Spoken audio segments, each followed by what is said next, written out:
Kalau berada di rumahku, kata Sayyidah Aisyah, maka beliau aku saksikan baik di Ramadan atau 2 Ramadan, baik di Ramadan atau di luar Ramadan, itu selalu terlihat konsisten jumlahnya 11 rakaat. Nah, jadi dari yang 2 nggak ada batas nih. Maka di rumah Sayyidah Aisyah berapa? 11. Bagaimana teknisnya? Kata Sayyidah Aisyah, yusalli arba'an. Kalau di kediamanku terlihat salat dulu 4. Ya, 4 rakaat.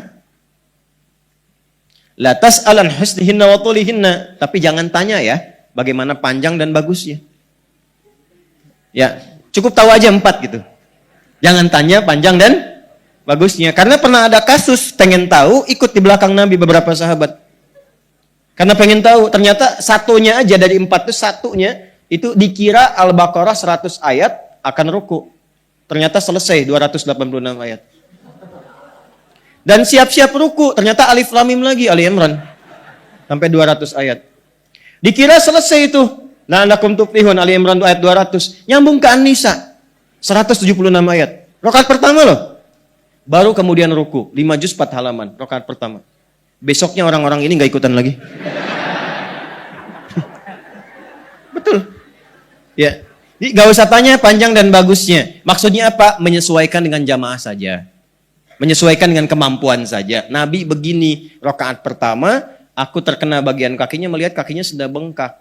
Saat salam aku tanya, ya Rasulullah kenapa harus seperti ini? Kama qalat, alam takun madmunan, alam takun ma'suma, bukankah engkau dijamin masuk surga, dijaga dari salah? Apa jawabnya? Afala akunu abdan syakura.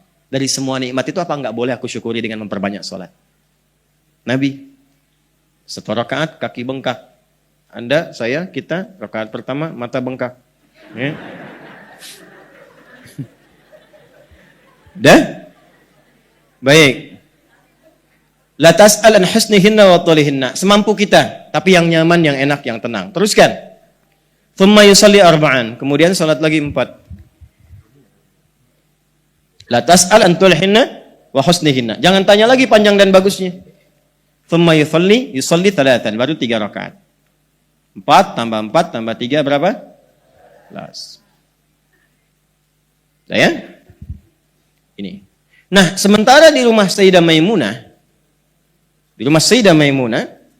ketika Ibnu Abbas radhiyallahu taala anhuma menginap di rumah beliau ini karena ingin melihat kebiasaan bangun tidurnya Nabi di malam hari. Baik, itu nanti didokumentasikan dengan sempurna oleh Abu Daud. Nama aslinya Sulaiman dari Sijistan. Dikenal Sulaiman As-Sijistani. Hafal banyak hadis sampai lunak lisannya melunakkan hadis. Ditanya apa aja jawab. Hadis ini, hadis itu. Ini sahih, ini dhaif. Sampai dikomentari oleh para ulama termasuk Ibnu Qayyim Al-Jauziyah berkata, kalau ada Nabi Daud bisa melunakkan besi dengan tangannya, ini Abu Daud melunakkan hadis dengan lisannya. Ya, ada yang menyebutkan kunyah, ada yang menyebutkan kisah tadi. Maka dikenallah dengan Abu Daud punya kitab namanya Sunan. Sunan itu kitab hadis yang disusun berdasarkan riwayat fikih. Ya, berdasarkan urutan fikih. Makanya dibuka dengan taharah, wudu, salat.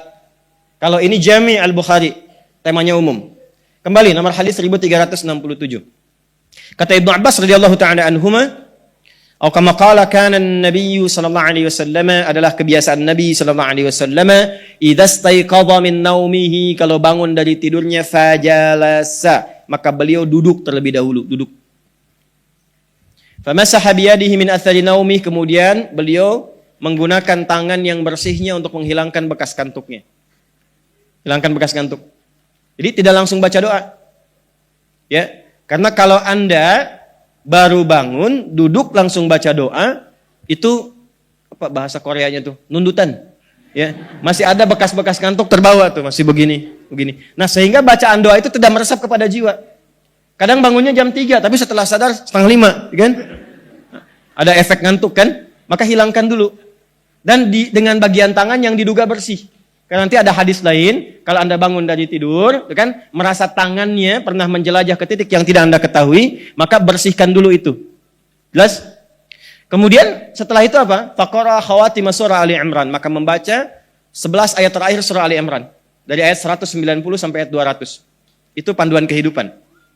Baru nanti ditemukan di Jundub bin Junada dan Mu'ad bin Jabal, doa bangun tidurnya. Alhamdulillahilladzi ahyana ba'dama amatana wa ilaihin syur. Teruskan hadisnya, thumma dhahaba ila syinin mu'allaqah, kemudian pergi ke tempat tertutup, fatawadda untuk berwudu.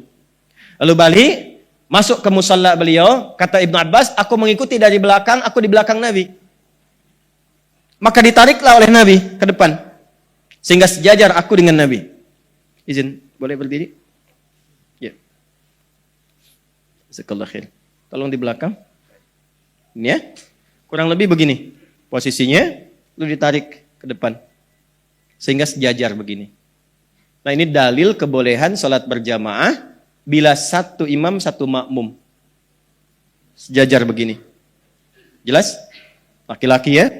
Ini kebolehan. Jadi boleh dengan seperti ini posisinya bila. Lihat lagi hadisnya dengan sempurna. Bila dikhawatirkan makmum dalam kondisi yang harus kita jaga. Seperti masih anak-anak. Kan? Seperti dalam kondisi untuk berlatih, memberikan kenyamanan dan sebagainya. Tapi kalau nanti dalam posisi yang biasa atau standar, sudah nyaman, sudah baik, boleh mengambil jarak agak sedikit di samping, dengan jarak satu kepalan, agak sedikit ke belakang di sini. Jadi ada dua nanti, boleh sejajar, boleh sebagian di samping begini. Jelas? Silakan kembali. Ini hadisnya banyak pelajaran di sini. Singkatnya apa? Maka aku saksikan, yusolli rak'ataini, 2 rakaat. Thumma yusalli rak'ataini, 2 rakaat. Thumma yusalli rak'ataini, 2 rakaat. Thumma yusalli rak'ataini, 2 rakaat. Thumma yusalli rak'ataini, 2 rakaat. Fal yutir rak'atan wahidah, kemudian witir 1 rakaat. 1, 2, 3, 4, 5. 5 kali 2 berapa? 10. Tambah 1? 11. Jadi dikonfirmasi oleh Ibnu Abbas di rumah kediaman Sayyidah Maimunah radhiyallahu taala anha, jelas bukan di rumah Sayyidah Aisyah kan? Ya, ternyata 11 juga. 11 juga. Nanti ada hadis lain di Al-Bukhari, di keterangan Sayyidah Aisyah pernah 13, tapi yang 13 itu 2 terakhirnya adalah ternyata 2 rakaat sebelum fajar. Karena beliau saking panjangnya itu sampai mendekat ke fajar. Jelas ya? Teruskan. 2 plus 1. Jadi berapa jumlahnya? 11. Jadi ini standar yang paling standar yang banyak dikerjakan. Karena nanti pernah 7 pernah, 9 pernah. Tapi dari kesaksian yang paling banyak itu seringkali 11 rakaat. Jelas sampai sini? Baik, pelan-pelan. Ini nggak usah banyak tafsir ya. Jadi jangan katakan yang paling benar 4-4-3. Yang paling benar 2-2-2-2-2-1. Enggak. Mau 4-4-3 boleh. Karena nggak ada kaitan. Apakah misalnya MU kemarin menang formasi 4-4-3 atau bukan, nggak ada hubungan. Ya, Anda mau 4-4-3 boleh, mau 2-2-2 ujungnya 1 boleh. Baik, standarnya berapa? 11. Ini dulu. Pelan-pelan. Tapi 1 rakaatnya berapa lama? 5 juz 4 halaman kan? Jadi kalau sunnah jangan tanggung. Ya, ini udah 11 yang dibaca cool semua. Wajah-wajahnya cool kan, cool semua gitu. Tidak. Nabi itu 11 bacaannya panjang, bisa berjam-jam. Karena yang diperbanyak bacaan Qur'annya. Ya, bukan fokus pada jumlah rakaatnya, bacaan Qur'annya yang diperbanyak. Karena pahalanya ada di situ. Sepeninggal Nabi, pada nggak kuat ngikutin. Akhirnya Umar jenius, cerdas. Gimana caranya bacaan tetap panjang, sama dengan bacaan Nabi. Tapi tidak keluar dari ketentuan Nabi. Maka dipadukanlah rumus ini dengan rumus yang pertama dari Ibnu Umar. Kan dari Nabi nggak ada batasnya. Maka oleh beliau, yang tadinya panjang dipecah 2. Pecah 2. 11, witirnya simpan 1. Berarti 10 kan? 10 kali 2 berapa? 20. Tuh. Sudah? Saya ulang. 10 kali 2 berapa? 20. Pelan-pelan teman-teman sekalian. 2, 1. Ini jadikan 20. Maksud 20 itu untuk memecah bilangan panjangnya supaya nggak terlampau lama seperti yang di awal. Tapi durasinya masih sama. Tapi berdirinya nggak terlalu lama. Sehingga merasa nyaman dengan itu. Baru witirnya pun ditambahkan dengan 3. Yang tadinya 1 jadikan berapa? 3. Dipecah lagi kan panjang lagi walaupun 1 rakaat. Bagi 3. Maka 20 plus 3 jadi berapa? Nah, inilah kemudian rakaat yang juga viral di 23 rakaat. Jadi ada sanadnya juga. Ya, jangan Anda katakan bid'ah. Masa menuduh Umar bid'ah? Dan jangan katakan ikut Umar, ikut Nabi. Saya nggak ikut Anda. Gitu, karena nggak mungkin Umar menyalahi Nabi. Kan Khulafa'i Rasyidin Mahdiin yang diberi petunjuk oleh Nabi. Umar tuh berijtihad supaya bacaannya sama dengan Nabi, tapi cara pelaksanaan nggak melanggar ketentuan Nabi. Maka dipadukan dua hadis. Silahkan 23, ya, tapi juga disamakan ya jumlah bacaan durasinya, jangan cepat-cepat juga. Makanya sangat agak aneh kalau ada yang 11 rakaat 1 jam, yang 23 5 menit. Assalamualaikum. Ya, itu sudah pasti berbeda dengan ketentuan hadis, berbeda, spiritnya beda, motivasinya beda. Ya, Anda kan belum tahu aja ilmunya, ya udahlah terserah Anda. Ya, bukan, ilmu itu kan diatur dengan sanad. Kalau semua orang kreativitas, ya semua punya versinya masing-masing. Harus ada standar, makanya kata Imam Muslim, babul isnad minad-din. Sanad itu bagian dari agama. Benar belajar, benar ibadahnya. Salah belajar, salah praktek ibadahnya. Paham? Ya, jangan dipotong video saya ya, dari awal sampai akhir tuh. Dah, satu itu. Jadi, kalau mau 11 silahkan. Mau 23 silahkan. Ya, di Mekah 23, di Madinah 23, bahkan ada sahabat yang 39.